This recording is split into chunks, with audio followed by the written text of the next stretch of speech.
માણસો અહીંયા હજારો કિલોમીટર દૂરથી દૂધ લઈને માનતા કરવા આવે છે, તેમ છતાં એ દૂધ બગડતું નથી. આ પણ એક ચમત્કાર જ કહેવાય ને.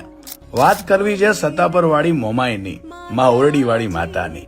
બરડા ડુંગરની ગોદમાં જામજોધપુર તાલુકામાં સતાપર ગામે માના બહેણા છે. કહેવાય છે કે માન સરોવરથી માતાજી બળેજ આવ્યા અને બળેજથી અહીંયા. માલધારીઓની માતા મોમાઈના પરચા અનોખા છે. માલઢોર ટાણે દોવા ન દે કે બીમાર હોય તો લોકો અહીં દૂધની માનતા રાખે છે અને માં ભક્તોના ધાર્યા કામ કરે છે. રબારી સમાજની આસ્થાનું કેન્દ્ર એટલે માં મોમાઈ, જેના ખોટા હમ ખાતા મણો બિયાય.